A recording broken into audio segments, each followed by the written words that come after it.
In this devotional, I'm going to share with you 3 thoughts from 1 Chronicles chapter 28, verses 9 and 10, and answer the question, how should I serve God?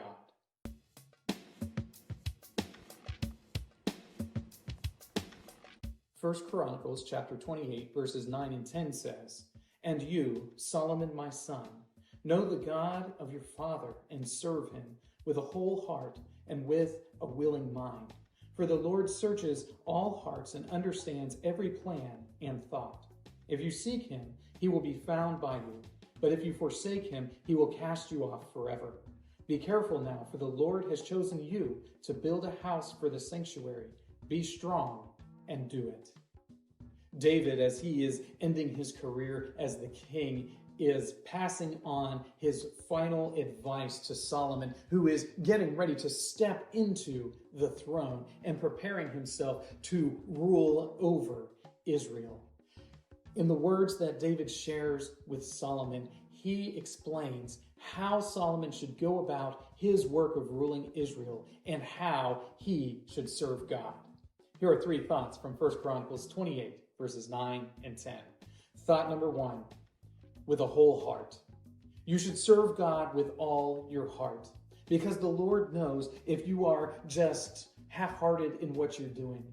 The Lord knows if you are truly devoted to him or if you are just playing some part as if you were a character on stage.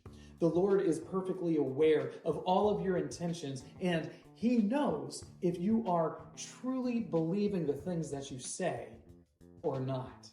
Because of that, David tells Solomon that he needs to serve God with his whole heart and absolutely devote himself to service to the Lord. And David knows what happens when you fail to do that. Thought number 2, with a willing mind. You should serve God with your whole heart, absolutely. You also should serve God with a willing mind. That means you should intellectually be thinking about the things that you are doing for God and recognizing that there is an intellectual component to your service to the Lord. It isn't as if serving God is simply a matter of the emotions, but it involves your intellect as well. So you need to willingly serve God, not trying to appease him in some sort of fashion, but instead be actively engaged in your thoughts, recognizing that serving God is the appropriate thing for you to do as a part of his creation. So if you're going to serve God well, you do so both with the heart and the mind. You serve God with your emotions as well as your intellect. Thought number 3, with strength. Solomon is told by his father David that he needs to do the task that is set before him. He needs to actually go ahead and accomplish this great thing that he has been preparing for. His father had tried to build a temple for the Lord, but because David was a man of bloodshed, the Lord didn't want him building his temple. Instead, that task would be passed on to Solomon.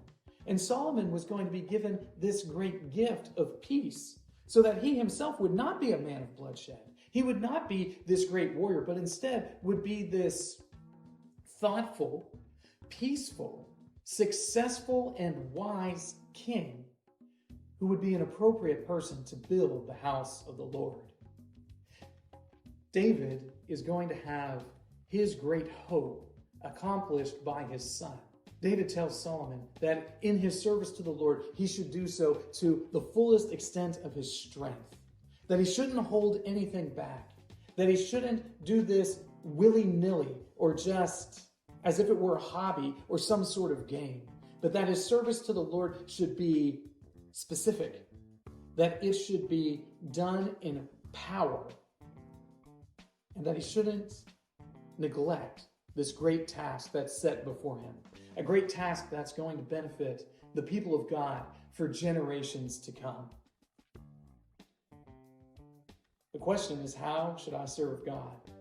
You should serve God with a whole heart, with a willing mind, and with strength. These three thoughts come from the assigned reading, 1 Chronicles, chapters 25 through 29. If you'd like to read through the Bible with me, you can do so by joining the Facebook group Through the Bible, where we are reading the text of Scripture together.